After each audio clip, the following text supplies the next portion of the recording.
Hello, everybody. Dr. Joe Vitale here. This is another episode of Zero Limits Living.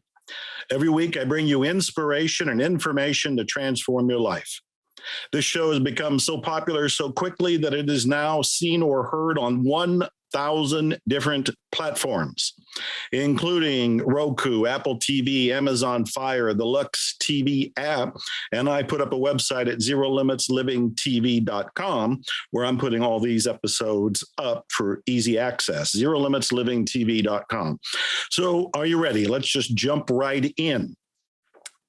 One word will sum up what will be needed to solve almost any problem that you can name. Whether that problem is in a relationship, it's with your health, it is with your work, it is with your dreams coming true. And what is that one word? Creativity. Creativity. If you unlock that word, you can solve, resolve, remove virtually any problem that you have or will come to mind. Don't take my word for it, because I've got a guest here who's going to prove it to both of us. This man is a legend. Let me read just a little bit of his bio and then brace yourself for his appearance. Barnet Bain is a Canadian filmmaker, author, educator. Select film credits include Milton's Secret, What Dreams May Come, Homeless to Harvard, and The Celestine Prophecy. You should be gasping right there. Those are major hit movies. Barnet consults and trains business leaders and private clients who are committed to high performance.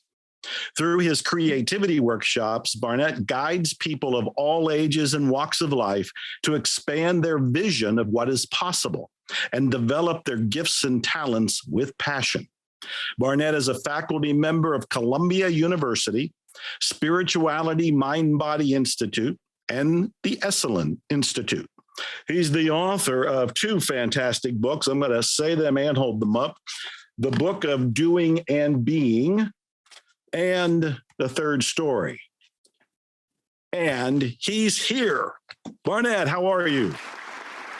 Well, after that introduction, I can only say couldn't be happier to be anywhere after an introduction like that. What have you been creating today?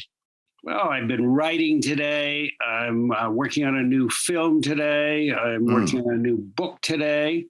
Nice. And I'm putting a lot of attention on the quality of my mood, because that quality of your mood. My mood is what underlies everything. Everything. So, I love that I love how you made that introduction. Well, you also made it very easy. I love that you alluded to creativity. Oh, I'm not just alluding. We're going there, brother. Right. You and I, we're going to talk about creativity, and we're going to begin with your book, The Third Story. And the reason why is that you say there are three stories. And what I would like you to do, if you'll play along with me here, and then we can run off in the bushes and follow other trails, but tell me the first story, but tell me your first story. You bet. So, the first story, and then I'll tell you my first story. The first story is the story of what happened to me. And let me frame it a little bit. I have been a creative person and a story-making person as a career for decades now. And after all these decades, I realized, after being pitched stories in every context and from magazines and books and other films and even my dentist, I realized there's only three stories. The first story is the story of what happened to me. And I was born with a silver spoon, a gold spoon, a lead spoon. I had a good time, a hard time. So in my case, I was born to a very young mother who at 19 years old already had two children. And so the first story that I identified with was one of some kind of struggle. Things were difficult and poor. And first story, this is what happened to me. Mhm. Then there's the second story. Let me stop you right there, because my job is to make sure that we are feeding the people that are watching or will eventually watch these. Yeah. So the very first story is kind of the factual upbringing that is typically summarized with, "This was my struggle." Yes, was my origin story. This was my original circumstance. And very, very often it is one of struggle. Lots of people talk about their woe to win journeys. This is the origin. And I've known people for whom life was a blessing from day one. Yeah, me too. Which poses an entirely different kind of set of challenges in terms of a life trajectory. Mm. So the first story is the story of what happened to me. Mm-hmm. And now the second story. The second story is all of the effort and all of the plotting and all of the commitment to getting over the first story. This is what happened to me. Here's how I got over it. Right. The American dream is a second story archetype.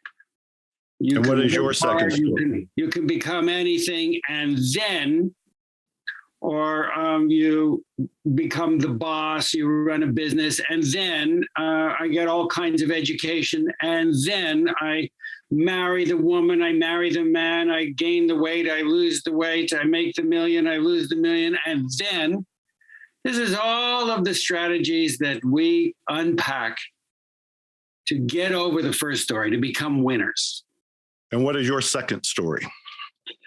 I became overeducated and overaccomplished and worked out in the world and achieved, and in some areas of my life underachieved and felt shamed and humiliated and compensated. And it's the living of our lives, at the end of which I have never heard of anybody who comes to the end of the second story and on their deathbed I have never met anyone who does not have some set of regrets. Mm. If only I had had a different relationship with what I held to be mattering in my life. If only I had, did I really need to do this or that? If only I'd spent a little more time with friends, with family, with people I loved. If only. There are always the if onlys. Yeah. Then there is something called the third story.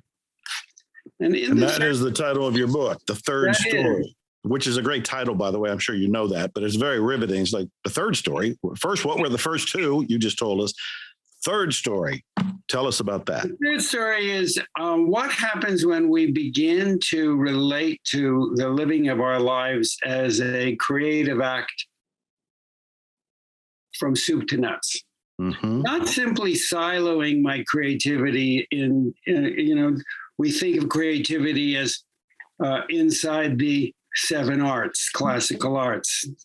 We think of creativity as the special province of uniquely gifted people. We have been conditioned by the circumstances of our reality, by our first story. We have been conditioned by that to feel estranged from our natural birthright. And what is more true, what I encourage people to entertain, the possibility that every single act is a creative act. There can be nothing else going on. There is nothing else going on. And the stories that we have that make ourselves small, they are creative acts. They're not constructive acts. They're not helpful acts. They're highly creative acts. The amount of attention and focus and energy that is required, that you have to continuously feed to support a narrative, a bubble is the way I think of it, a bubble about myself, and then to live inside of it. Mm-hmm. Highly, highly creative. Creativity is love's work. Oh, I like that. Creativity is love's It is work. love's work. It is what is happening at all times. If any of our listeners are religious people or spiritual people, creativity, we're made, they say, in the image of our Creator. That is an endless font of productivity and of now, Right. whether these creations are constructive is a different matter and one that is worth getting into. But the first hurdle is to get past this idea that creativity is an isolated exercise that is constrained and constricted to certain activities and only those activities, and that the quality with which I meet the day is a creative act. The bagging of my child's school lunch is a creative act. And if I decide that it is an act that I am not present for, that is a creative choice. It's not a fun choice.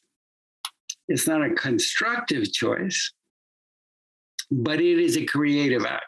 We can do or be nothing in the world. No uncreative act exists. But you've used the phrase constructive, but I think it's in your book, Being and Doing, where you quote Picasso as saying it's destructive. Yes. Well, tell me the difference. Picasso said that every act is first a destructive act. And what I believe he meant by that, and certainly I agree with it, and how I hold it in my own life, is that every time I make an adjustment, whether it's an adjustment in my behavior and my attitudes, whether it's an adjustment to how loving I can be with people that matter to me, anytime I make an adjustment, I am shattering what was. I am building upon it, yes, but it becomes greater than the sum of the parts. It's a new thing. It's a new thing was correct. Okay.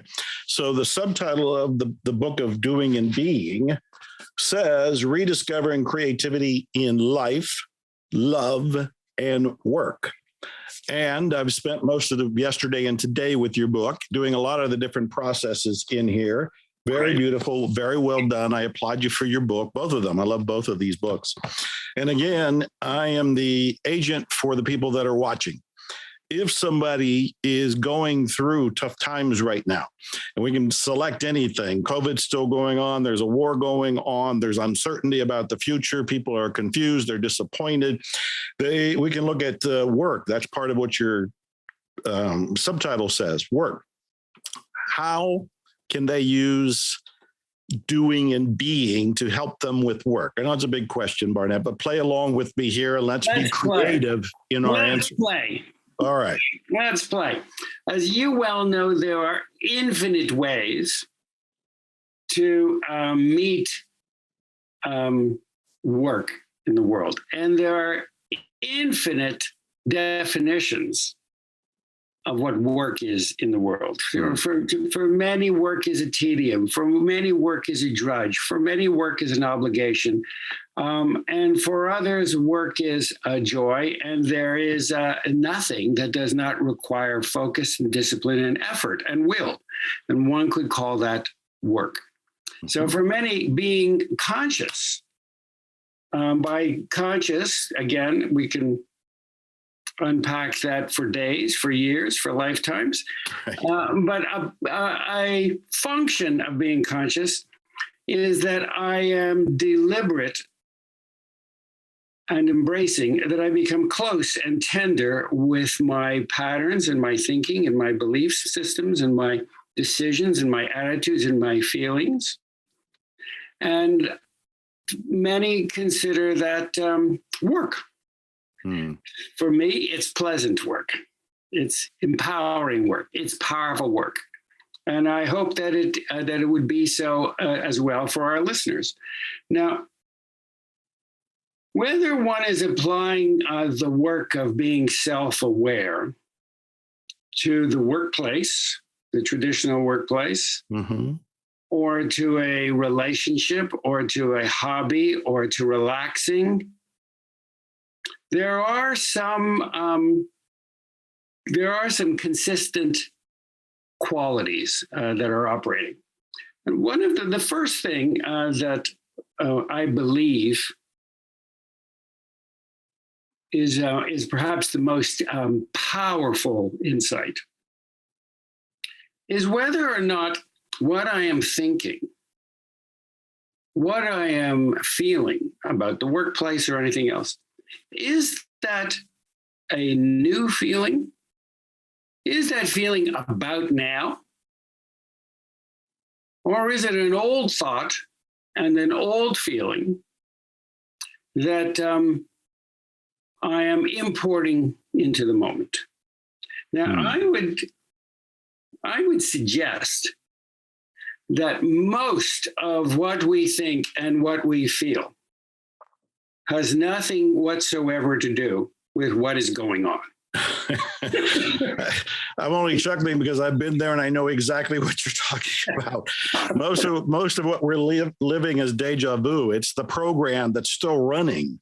That's exactly right. And what I love about what you're pointing out, and you point out in your book, is that this is slowing it down so that we can become aware.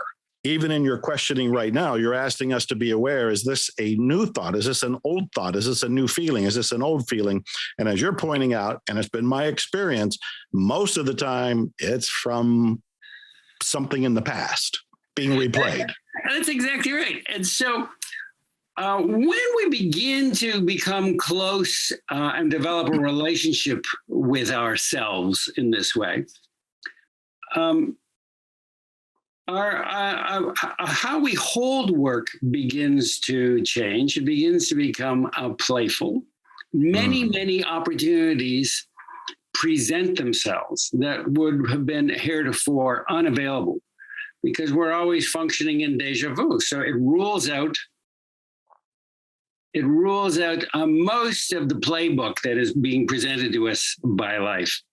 Now, I'm going to go as far as saying, well, I don't like it when people make proclamations to me, so I won't make it to anybody else. But in my own life, Okay. I realized Right. that whenever I feel angry or negative or disappointed, any so-called negative feeling and thought I have, 99.9% of those has nothing to do with what's going on. The only fear, the only negativity, the only anxiety, the only concern, the only struggle that happens in the present flow of things. The only thing you can imagine is if you're standing in the street and you turn around and a school bus is about to knock you down, and you go, that's now. About now. Yeah, that's now. But here's and I'm with you, I'm tracking with you and everything. But the thing is, what do we do about the baggage we're bringing to the table? We cannot put our baggage down until we know we have baggage. So we need to be aware that we have baggage. We have to understand that we have baggage, and we have to be careful about how we frame our baggage, because just the language baggage is loaded in. There are layers of deja vu packed under there. So I'm putting down the first set of baggage, but now I've got it loaded with baggage, and there's a whole something. So I want to have like a 50,000 foot relationship with it. Here's how I operate. And again, this is the heart of a creative enterprise. This is the heart of it. I operate with a sense of what am I feeling right now? And if it's not good, it's not about now. It means that I am Well, flowing. wait a minute. My eyes just bulged. If it's not good, meaning if I'm not feeling good in this moment, if it's not perceived. If I don't have a sense of well-being, Uh-huh. ebullience, excitement, a sense of hopefulness, if I don't have a sense of optimism, if I don't have a sense of that I'm in touch of my passion and my compassion, my active caring for others out of an empathy for having been in at least similar kinds of situations. So if I don't have all of those things operating, then I have a Crayola box that has things like I feel fearful. I feel sorry. I feel badly for myself. I feel anxious. I feel humiliated. I feel hopeless. I feel helpless. I feel all of those things are not about now. That is huge. That is huge. That is a tremendous insight into understanding ourselves, our behavior, creativity, and where we want to go. So first of all, thank you for even saying that. That helps shine a light on ourselves in such a way to make us wake up to a degree of consciousness that sheds on our behavior. So if I'm not feeling great in this moment, most likely I'm not in this moment, not entirely. Well, I'll go farther than most likely. Okay. Almost always I'm not in this moment. And so let's talk for a second about where the creative moment happens. Yes. There are creative moments and recreative moments. Now, the happy and healthy side of a recreative moment is a vacation at the beach, going to visit you and driving around in your wonderful cars. That's recreation. The flip side of that is recreating over and over, living in deja vu. Most of what we are doing is not creative because creativity only happens in the present flow.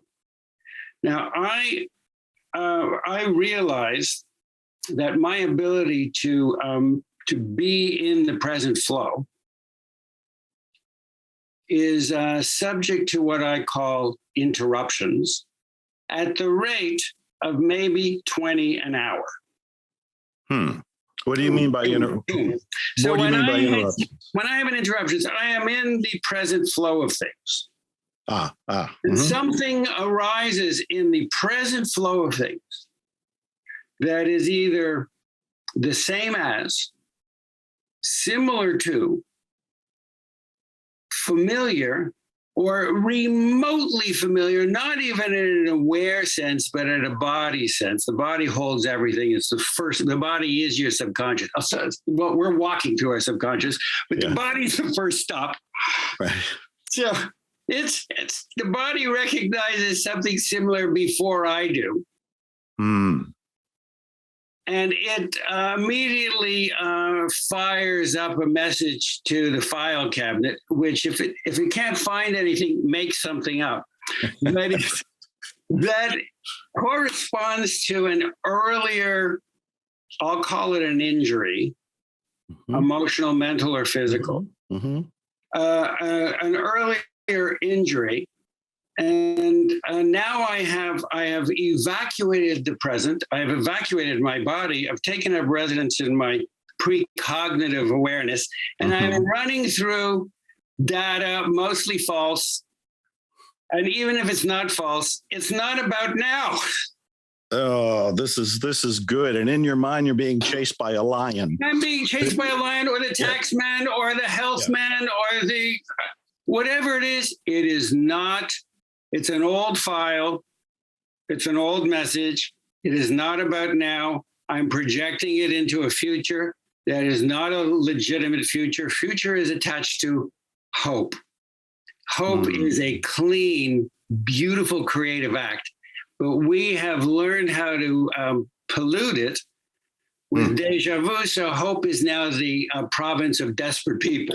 This is good. But Barnet, wait a minute, though. How do you interrupt the interruptions? Well, it starts by being gentle with oneself. You have to be really gentle. When I realized, first of all, that I am not in the present flow most of the time, right away there's a harshness to it. Oh, you should be this, you should be that. So now I'm doubling down on. Because that's not about the present either. That's old authority figures. That's all. Take a breath. Sometimes I literally take a breath. Sometimes I take 5. Sometimes I take 20. And I'm not talking about a gentle little belly breath. I'm talking about a high charge up so that you can start to feel energy moving through your body, aliveness, a little tingling in the fingertips sometimes. Different strokes for different folks. I want to get back into my body. I want to get that elevator from the prefrontal cortex. I want it to come down a couple floors from here, from the library into the, into the sports jacket section, down into, I want to bring it back down so that I am aware of my body. And I'm not living in my head, which is almost always in the past. So here I have access to creativity. And then know that I will find an interruption within, the next 10 minutes. Something will come up and I'll be out. So this is a practice. It's a practice. It's a practice. And alongside that practice, we find that we have the tools. The more present we are, the more tools and opportunities are suddenly available for us to become involved with that yield love's work, creating impacts. A kindness to self, a kindness to other, an interesting idea, a business opportunity, a relational insight. Maybe I'll even pick up the sock. Sandy will love me for that. This is fascinating. This is fascinating. Do you apply this practice to your filmmaking? Yeah, definitely. I do it in a number of ways. At the most pedestrian, I apply this to my work with actors.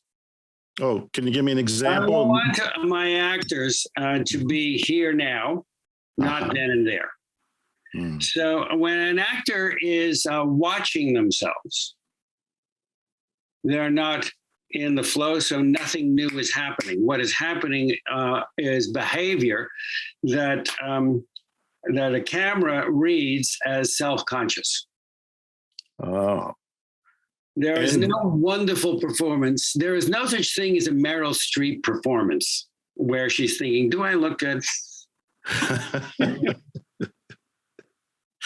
And would it be safe to say that the actor is in the moment of being unconscious, they're interrupted, so to speak, and not in the moment, that they're actually relying on a memory of a past acting performance that worked for them? Always. And so, let's try it here too and see if it'll work. Always. And they're looking to see whether they're getting approval. Yes. So there's no part of them that's in the body, in the present, in the moment, creating. They're recreating.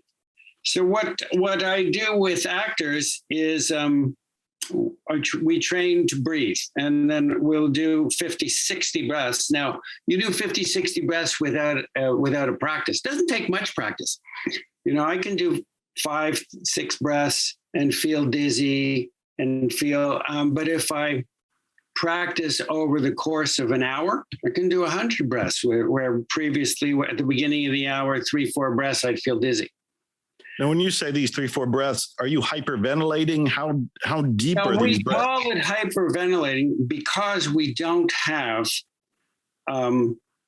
we have reduced the body's aliveness to energies, to aliveness to such a degree. The normal state of a healthy body is like, I view it like when I see hummingbirds outside my window. Mhm. Right. Buzzing. It's, as the poet said, it's the body electric. There's a reason for that.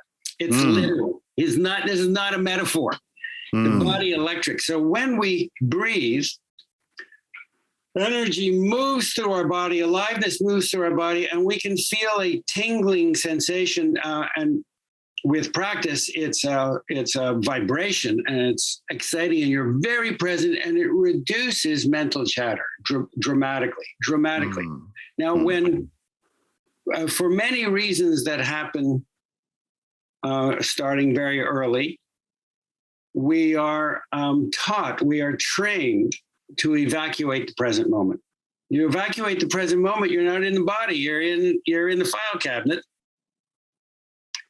And if you're not in the body, we reduce our capacity to take in, and our habit to take in energy and breath. We reduce it from being Niagara Falls to a drip from the kitchen faucet, just enough to stay alive. And so when we start to reintroduce energy through breath, and there are other techniques, but breath is the easiest and fastest. When we reintroduce those energies, they are overwhelming, and many people call that hyperventilating. I see. You do it for 20 minutes. What was hyperventilating an hour ago is now sipping at the cup. I can do 200 breaths. Can you demonstrate right now, with 5 breaths? Absolutely. Well, if anyone is watching and wants to come along, put your fingertips over the clavicle, over those little indentations just above the clavicle. So you're going to breathe in, and your feet on the ground flat so that you're grounded. You're going to breathe in behind that, and you're going to breathe in very, very deeply. It's going to look something like this. You're going to fill up your lung, and you're going to fill up your upper body so much that your ribs are going to float out. They have these muscles on the side called the intercostal muscles. You're going to feel them stretch. So it's going to look something like this. And then let it slide out. Do a big gasp in? It's a big, doesn't have to be a gasp, but I'm just being dramatic so that people can see. But you are in the theater. They are taking in a big supply. And let it slide out. Slide out. Let it slide out, all of it. And you could even make sure you squeeze it all out. And then in. We're going to do 5. Follow me. All right.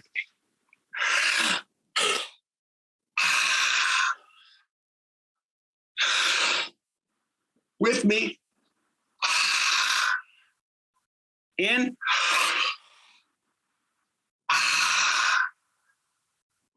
Two more.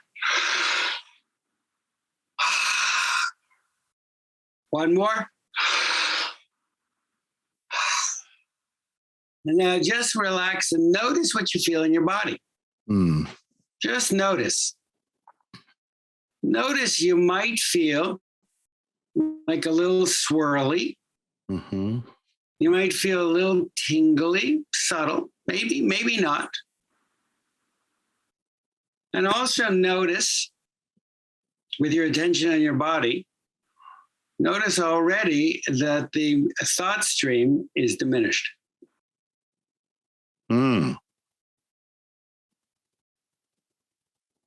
That's beautiful right there. So we did 5. If we were to do 5 in a few minutes and another 5, and if anybody's doing that and they get dizzy, stomp your feet a little bit, one left foot, right foot stomp, and look around your room and identify colors and objects. Black iPhone, silver laptop, black iPad, blue book, gray speaker. Now, why did I do that? I want to activate a little bit of my comfort zone, but I don't want it to attach to any story making, because story making, unless you're making a book, a movie, a song, is not about now. In fact, I would go so far as to speculate.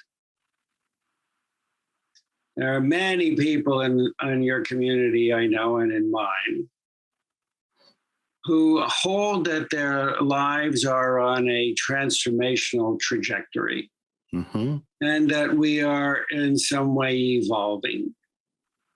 And I speculate that the language, the dominion of being in a physical body on Earth is one of logic, reason that is shared in story making, narrative making. So I submit that where we are moving toward, and we have taste of this every night in our sleep, even in our dream states. We don't make too many stories in our dream states. We are moving into a post-narrative. Narratives are developmental stages. Who's calling me and why? You're a popular guy.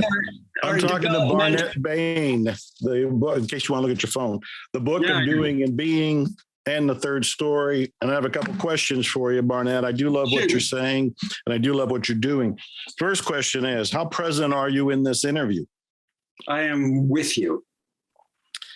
Because I've interviewed people who were looking like they were going into their file cabinet. Nothing wrong with it because they had good files. And it made for an interesting show. But because of the nature of our conversation, I just wanted to, heart to heart ask you, are you here? I'm totally with you. Although somebody is trying to get me, and I can't imagine who that is, but that's not happening. In your book, I wrote down a question that I keep looking at and I have to ask you about. And I think it's all relevant because it all has to do with creativity. And in the book I'm referring to is the book of Doing and Being. You said behind the thought is an emotion. In another place, same page, behind the emotion is a thought. The way that I have looked at things based on my file cabinet is behind emotions, there are thoughts that are creating the emotions. But behind thoughts, there's rarely an emotion. Am I missing something there, or how would you explain that to fill in the gap for me? I hold it as a continuum. When I was a little boy growing up in the snows of northern Quebec, I had a pair of mittens. And my mitten had a piece of wool that went up my sleeve, around my neck, down the other sleeve to the other mitten. And if you pulled on this one, you got this one. Right. So I, after much investigation, it seems to me that thoughts and emotions are connected. Pull one, you're going to trigger the other one. Okay. Pull the other one, you're going to trigger the first one. Why? Because together they collude to birth the lingua franca of what it is to be a human being in a body in the world, which is story making. We don't have an emotional experience that we don't back into a narrative. And we don't have a piece of logical data that we don't back into an emotion. And they produce narratives, some of which are beautiful, but the beautiful ones are not the ones that interrupt us. And when we are in the present flow of things, we don't have narratives. There is no narrative when you are in the present flow. Not even saying I'm in the present flow? No, now you're watching. Now we're watching ourselves. So that's Again, back to Meryl Streep. Yes. There is no part of that genius that is self-reflecting when she is making her art. There's no part that is watching, that is measuring, that is thinking. She's 100% in the present, in the moment, in the flow. I love it. I love it. All right. We're running out of time, which means... Oh, that went fast. We're not done, because I'm going to ask you some rapid fire questions that I think are important. They may surprise you. They may challenge you, but we're still in the moment. So let's see what's going on. One is, what is a question you were hoping I would ask? I had none. And I thought you would say that. As I was saying my question, I thought, well, if he's coming from the moment, he probably didn't have a question that you wanted me to ask. All right. The next question would be, for the people that are watching, what do you think is the most important thing for them to do to move in this direction of the third story for them? Remember the love. And the love from who, what, where, what love? However you hold it. Every story is a love story. Mm. I don't care how beautiful and good and true it is, how depraved and subhuman it is. So we don't have to, it's a little harder to remember the love around the depraved and subhuman to, when we look out in the world and the kinds of things that are going on. People behave in this way because somewhere is an injury. We just have to, when I say remember the love, I don't mean get all sentimental about it. I mean, understand. People respond to the world out of their injuries, out of their interruptions. And some of them are quite twisted, but underneath, people do that because they want to be belong, or they want to be accepted, or they want to have kinship, or they want to compensate for a hurt. Underneath, it's a love story, always. And when we understand that, it gives us just a little more room to be compassionate. Not necessarily, not saying go out and make it all right, not saying that at all, but just a little more understanding. And we can begin to have a sense, which is what the third story is about, that in the present flow of things, we aren't in a subject-object world. So compassion is a training for something. It's a training for being present. We're not in the present moment. When you're dreaming at night, you're not in a subject-object world. Oh, yeah, we have our little skin suits and we move through a landscape and there are others. And then we wake up in the morning and we know, wait a minute, I invented every single one. I did all the hair and makeup. I built all the sets. I handed everybody the scripts and I pretended that I was in it. Even while we're dreaming it, we have more self-agency in our dream world. And part of us knows it's all one thing. This is all one thing. And the third story is a relationship with the world that begins to collapse the subject object. It's not, this is how I started. This is how I got over how I started. The third story is a whole different relationship. I am now operating with aspects of myself. And so to remember the loves is the beginning. Great teachers all along have always said the first commandment is love. I never understood it. We come to embrace these truths in our own timing and on our own paths. Mine happened to be creativity. If somebody wants to make a film, what would be your quick top-level advice to them? you really want to have to take the measure of all of naysaying voices, and you want to identify them, and you really want to be able to ride herd on the wild Mustangs of your deja vu, because making a film is like having 10 busloads of Shriners, all of whom have something to say. Very few of them have something helpful to say with you at all times on the inside. You are remarkable at these images that I'm not going to be able to forget, whether it's the mittens or the busload of people that are coming here.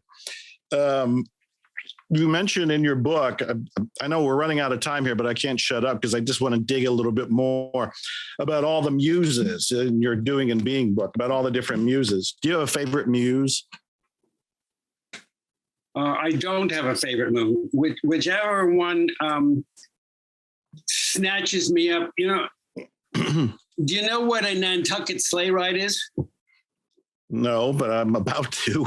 So yes, you are about to. So if you read Moby Dick, you'll have your fill of Nantucket sleigh rides. But Nantucket sleigh ride is what happens when whalers used to pull their longboats over the side. They'd harpoon their prey, and then the whale would take off, and the boat would they would hang on until the whale tired, which could sometimes take hours, sometimes more than a day.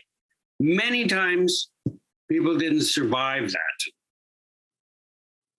being taken along.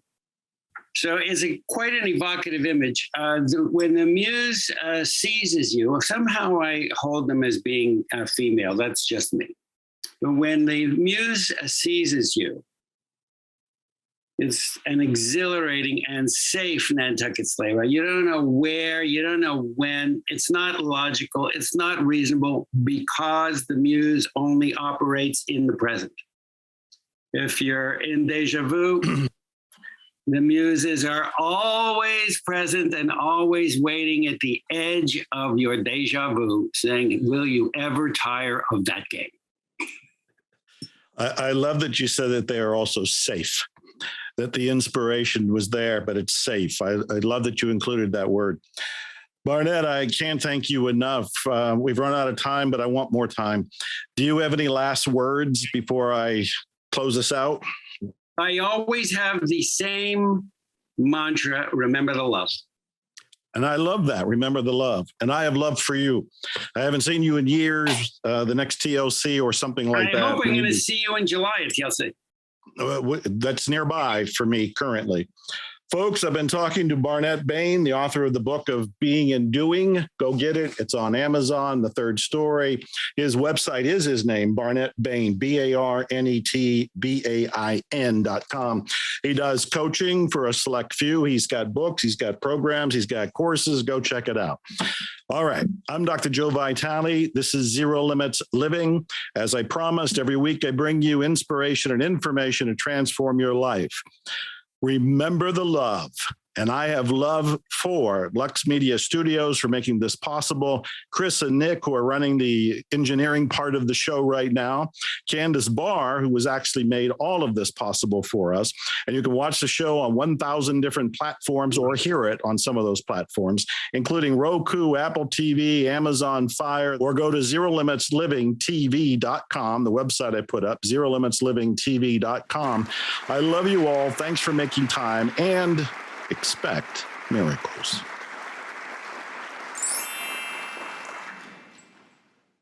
Glutathione is a big word. It's the body's own master antioxidant. It's a scavenger for free radicals, bacteria, and viruses.